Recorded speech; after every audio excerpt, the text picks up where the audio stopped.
totalnya 825 triliun rupiah. Wow, itu hampir setengahnya, sepertiganya APBN Indonesia itu, Prof.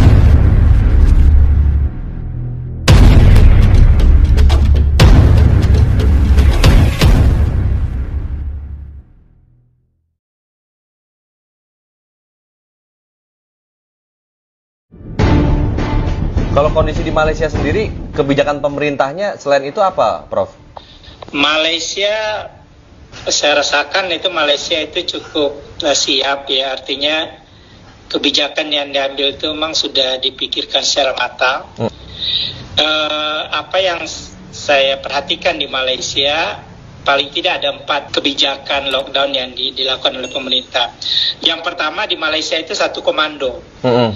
Satu komando dalam arti ya kita hanya mendengar dari satu sumber ya. Yang kedua, masyarakat juga tidak bingung.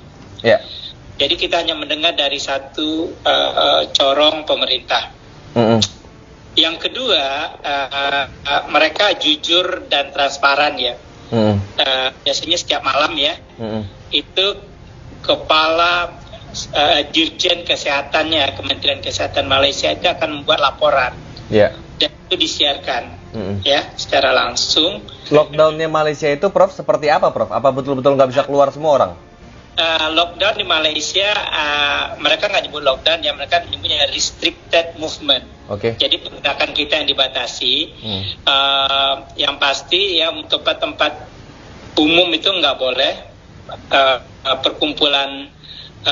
Mereka nyebut ngumpul-ngumpul rame-rame, bahkan masjid pun harus ditutup segala macam.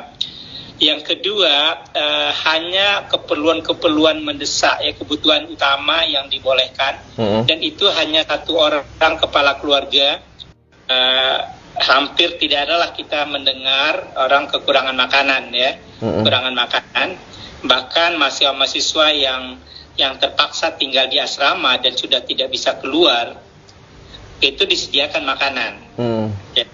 Dan ini bukan hanya tugas dari pemerintah. Disediakan oleh pemerintah? Ya. Wow. Jadi makanan ya.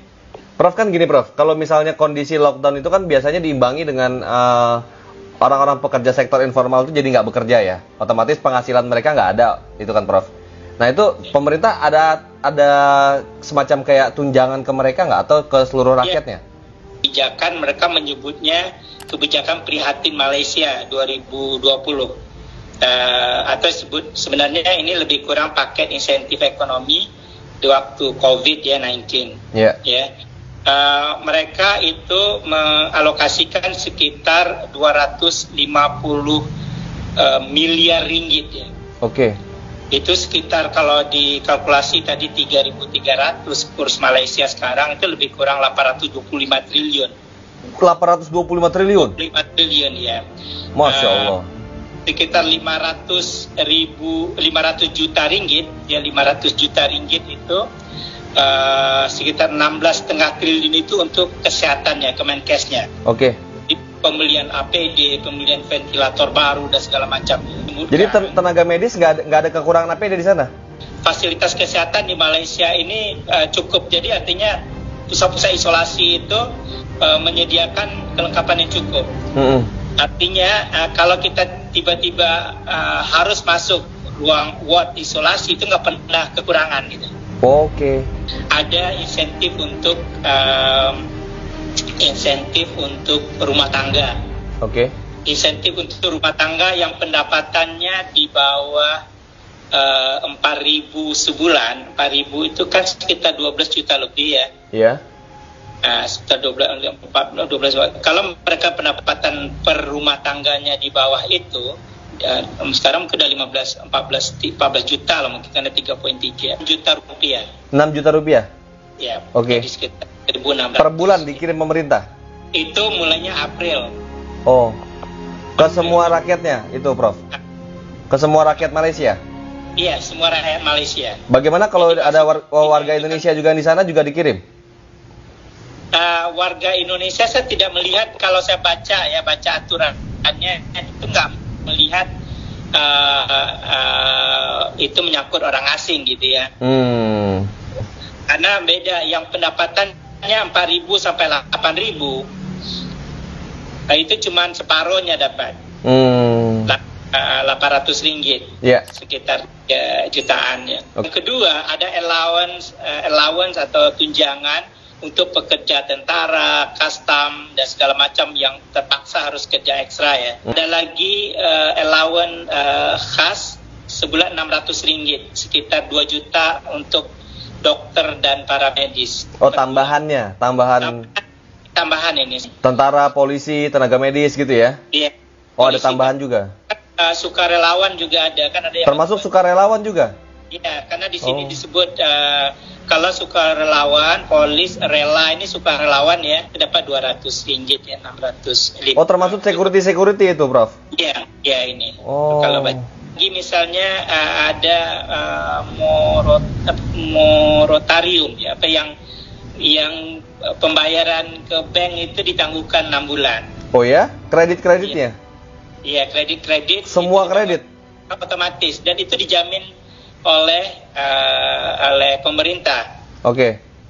Dari misalnya kredit rumah, kredit kendaraan ya, lewatkan 6 bulan pembayarannya. Ditangguhkan ya, Om ya?